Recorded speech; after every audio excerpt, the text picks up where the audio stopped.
Hello, and thanks for joining me today. This is Mark Soberman with NetPicks. I'm really excited to introduce to you today the brand new NetPicks Keltner Bells trading strategy. The Keltner Bells trading strategy is designed to trade the Forex in a swing trading basis. Very powerful, very effective, and really looking forward to introducing this to you today. Basically, why the NetPicks Keltner Bells works so effectively is what I want to show you. Is the combination of the Keltner channels, which some of you probably are aware of, and then something called a kettlebell, which again some of you may be aware of. This is actually a physical workout equipment or a physical workout, and kind of combining the two theories or the two philosophies of the Keltner channels and the kettlebell workout really creates a pretty dynamic tandem. And I wanted to really sort of take you through that so you can kind of see how it works in some real-time trading. In this case, I'll show you the pound US dollar. Now, I thought first it's just important to understand for those of you who do not know what a Keltner channel is, it's really just, as you can see on the screen here, this is an example of MetaTrader, for example. It's basically bands that are moving averages. You know, your middle line here is a moving average over a certain amount of time, and then your outer bands are basically what's called an average true range over a set amount of time beyond the midpoint, okay, beyond the moving average. And what that does is tends to do a really nice job containing price action. However, you see there are times that price will clearly break out of the Keltner channels. Other times, it'll stay very nicely contained within the channels. Now, that's one way to look at it.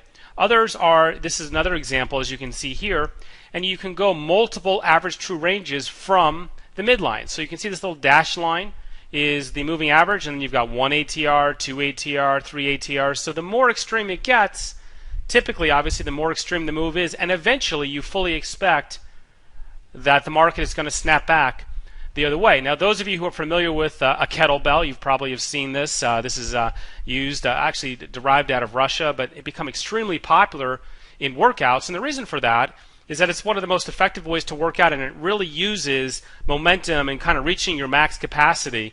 And the way that the Keltner bells works, as you can see this on the screen, as this kettlebell gets flung to the very peak here, probably the highest point, what you expect, of course, is there's going to be tremendous momentum, right, heading back down. And that's truly what happens in this situation, okay? So the way you want to think of it is think of like having a Keltner channel up here, reaching the max point, and then we're trying to take advantage of this huge move down this way. That's what we're looking for with the Keltner bells, okay? The extreme moves and then the snapback the other way. Another example, of course, would be right here.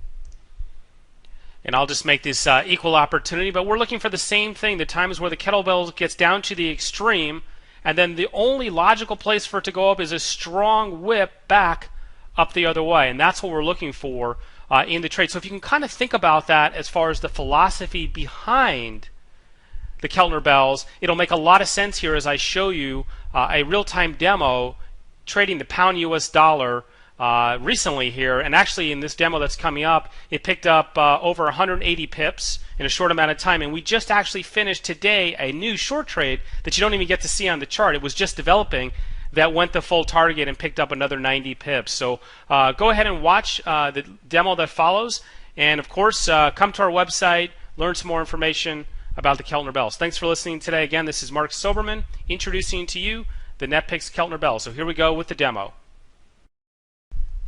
Okay, so here's a walkthrough of the pound US dollar. The pound US dollar doesn't have the range that some of the other markets have, that we're using the 20 pip Renkos. So this is back down to a 15, very similar to what we're doing on the Euro US dollar. On the pound US dollar, I'm using 3 blocks above for my entry, at least at this point. Again, I would ask you to refer to the Owners Club to get the most recent settings in case there's been any change in market conditions or anything like that, or we discovered something even better. I'm looking for 6 blocks for a target, and I'm looking to risk, if I go long or short, 4 blocks. So the power ratio there is 6 to 4. It's still pretty good for us. It's 1.5 to 1, which is great. Again, if I can go 50-50, like I always say, we're golden. So that's my objective, or better, and the or better, of course, is what I'm looking for, because that's when it really starts to add up. So no surprises here. Different market, different Renko, a couple different parameters, same rules. Extreme position down here sets us up for a long. 1, 2, 3, we go long. I'm looking for 6 blocks to the upside, 4 blocks to the downside. I get to an extreme here that says yes, I can look for shorts if they set up. In the meantime, right, I end up having my trade move down to my stop, so I end up with a stop on that. A little unfortunate because it actually would have ended up rallying to target. So perhaps if my setting there was 5, well, sure, I would have been able to hang on. But you can't optimize. You don't want to optimize. You're not going to always have that situation. Go back to the sabotage section where we talked to you about how don't just change the rules when it just doesn't work for you, one time. But at this point, we know we're looking for a short. We're definitely getting some setups. We're getting some potential triggers, but it keeps obviously moving back up and resetting. As you can see, my shorts keep going higher and then higher. And they're definitely going to be higher again if I get another close below, which I do there. So again, here it is, and that's the new adjustment to the highest, another high level. So that continues to come up closer to market, which is really what you want. We don't want it to have to be, forever to get to an entry. So we get triggered on the short, kind of moving up and down here a little bit, close to a stop out there. At this point, right, I'm looking for, what do we say, 6. So I've gone 1, 2, 3. I've gone over halfway, so I can cut my risk in half. Not quite at the trade for profit zone, but I'm close. So worst case here is I just lose, which I do here, the 2 bricks, and I end up with the partial loss. Moving on to the next trade. I didn't get a buy. Unfortunately, this one just didn't get there because it looks like it would have been a brilliant trade to the upside.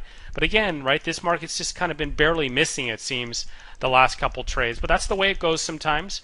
We get a short setup that triggers, and now we get a nice move to full target, and I'm in pretty good shape at this point with picking up that full 6. I'm right back in the game now. Get a potential buy setup developing here, another reset with a lower buy, trigger, and now I get this nice rally. Boom, now I go to full target, and you know what? I got 2 winners, I got 2 losers, and I'm actually ahead 90 pips. Pretty good story, right? I mean, that's exactly what you're looking for. Short setup is there. As I got to the extreme, we got the close below. 1, 2, 3 is right there. So we just hang out. We wait for the short, we trigger.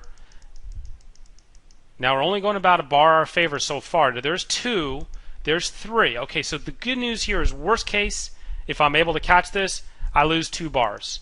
Now I'm in trade for profit zone. If I catch this and I come back in, I would definitely be tempted to at least go break even on this. Okay, if I don't get that additional bar.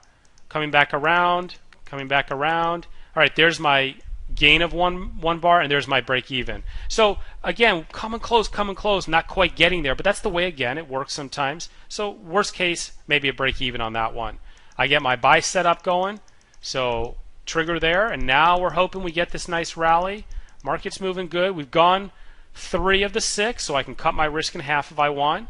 Now we've gone to trade for profit. I can even bring my stop up to break even if I wanted to, and right there I just booked a full gain. Now I'm up 180 pips.